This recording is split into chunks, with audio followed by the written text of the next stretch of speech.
We'll see. Is everybody ready to go? Let's proclaim the greatest radio show. Welcome, fans, to another episode of The Spread. I'm your host, Jim Sella, in studio with Jay Dash. We got our extra bases segment for you. We're going to talk about the Dodgers and the possibility of Yasiel Puig being dealt. Nobody thought that could even be a possibility last year. This dude's been beast since coming into the league, but now I'm hearing some bad things coming out of LA. Yeah, I didn't think it was possible this year. I mean, this guy has been untouchable since coming into the league, and he took the league by storm immediately. In 2013, he hit .319 with a .391 on base. That was his rookie season, had 19 home runs and 382 at-bats. This guy looked like he was going to be one of, if not the best player in baseball, but he's never really lived up to that. But still, I mean, he's still one of the best players when healthy. He's only hitting .266 this year with a .347 on base. Still, I'm keeping this guy around. He's only 24 years old.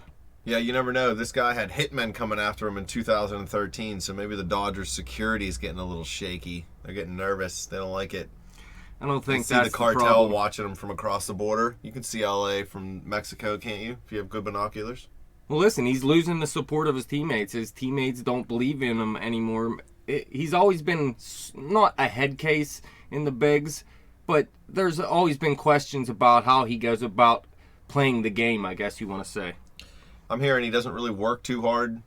You know, players, they don't want to see that. They don't want to see a guy who's cocky, who thinks he's great, doesn't work hard in practice, doesn't try hard, and then if you go out in the field and produce, they let it go, just like in his rookie season. But now you come out and you're not really producing, and they start to get annoyed. Productivity gets rid of any negative attitude pretty much when it comes to sports. So if he could start producing, I bet you the players wouldn't be as annoyed. Yeah, I mean, he never lived up to that 2013 season, like I was saying. He had 19 home runs and 382 at-bats that year, like I was saying as well. He never even hit 20 home runs in a season yet. He had 16 in 2014 and 558 at-bats. He only has 4 home runs this year and 117 at-bats. And in July, he's not hitting at all. Just a .222 average with a .288 on-base percentage. He K'd 18 times in 54 at-bats, just 5 walks. But look, he's a career 300 hitter with a .381 on base. Does the potential outweigh the negativity in the locker room? To me, it does. I mean, I'm not in the locker room, though, so I can't really say. And really, baseball, I'm not worried about what a guy does in the locker room. Just go out and play baseball. And, I mean, he has been producing. But if they're going to deal this guy, it's going to have to be for one of the best available players, like Cole Hamels or David Price, because they are looking for pitching. Even a straight-up trade, I don't know if I'd give up Puig for just Hamels or Price. Well, yeah, I mean, like I said, he's 24 years old. He's one of the best hitters in baseball when healthy. I know he missed time this year, but I think this is the first year he actually went on the DL. One of the obstacles the Dodgers could face, though, is not being able to deal picks in the major leagues. You're going to have a lot of players. I mean, there's not too many one-for-one players I would trade Puig for. It's got to be a package deal.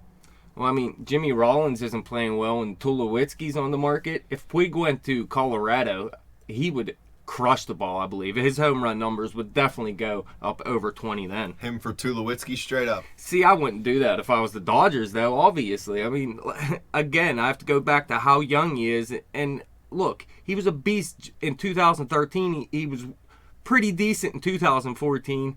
And this year, I mean, overall, he was good when playing. I know his average is just at .266 right now. But overall, he's still playing well. He has more speed potential. If you look, he had 11 stolen bases in 2013 and 11 in 2014 as well. Just 1 this year. But he's a 5-tool player. Tulowitzki's at the back end of his career. I know they really want pitching. So it's either going to have to be Hamels or Price because they have control still. I wouldn't go after Cuetos. That'd be a ridiculous trade. But I'm going to ask for more. I mean, I need Cole Hamels, and I'm going to ask for Maikel Franco, too. You know what I mean? I know this won't happen, and you're saying they want pitching, but would you deal Polanco and Alvarez for Puig? And would both sides find that acceptable?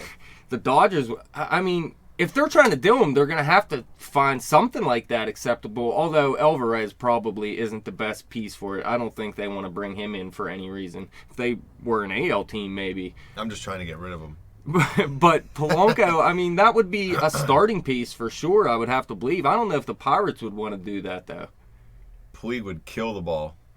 I don't think either side would be happy with that deal, to tell you the truth. But if the Dodgers' new management are really trying to get rid of this guy, then they're going to have to find something acceptable. I just don't really see it happening. And if you remember last year, Cespedes got dealt from the A's, and I said immediately this is going to be bad for the A's. They did bring in Lester in the deal, but I don't like trading one of your best hitters during a season when you're winning. So maybe this is an off-season deal that happens instead of a trade deadline deal. Yeah, it's possible, but you look, too, the Dodgers outfield, we said it many times, they have a plethora of outfielders. So Plethora. A plethora. It's good. Word of the day, folks. There you go. But in the end, I'm going to find it hard for them to see a deal that they actually like to move Puig. Although, if they're listening to their teammates, they're going to have to get rid of this guy. Could the Cubs be in the run just because they have so many prospects? See, I think the Dodgers want someone that can win now, or that they can use to win now. Okay.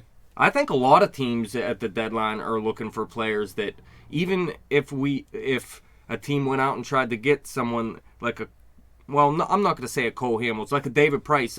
I'm hearing that Detroit could possibly trade David Price. I don't think they want prospects that are 2 years away from being in the bigs. I think they want someone that can come in and help them win right now. With the second wild card team added to the playoff format, it gives more teams a chance. So at the deadline, more teams are buyers and less teams are sellers. Even a 500 team is close to, the second wild card team at this moment, usually. I agree completely. So I'm saying no, they're not going to deal Puig, but there is rumors about him going. So we'll have to see what happens. They're going to have to get a ton, and I'm going to guess that it would have to be a starting pitcher like one of the ones I said just to start. I don't think that would be enough in the long run, although you would have some control with these guys, and that's what they want going into the playoffs, is another big arm. If Tyon would be in the Pirates lineup, would you trade Burnett for him? For Puig? Yeah. Absolutely. Poor Tyon. Could have got us Puig and you had to go and blow out your arm. Well, no. The Dodgers wouldn't trade for Burnett. They know he's done after the season. That wouldn't work out. But Polanco and Burnett, that could be something. All right, well, that's all we got for this segment. I can't keep talking about Puig. I can't handle it. It's too much excitement for me. Yasiel Puig, I want to see him traded for Tulowitzki and something else just because I have him in fantasy, and I want to see him hitting Colorado. And I'm sure he wants to get traded as far north as possible to avoid the cartel. Well, that wraps it up. Fans, you can follow us on Twitter at bet_the_spread. You can follow me on Twitter at betjimthewin. You can check out our website at thespreadnews.simplesite.com. Check us out on Facebook at facebook.com/betthespread. Go to our YouTube page and keep subscribing to that. Throw some comments our way. If you don't like it, you can hate on us. We can take it.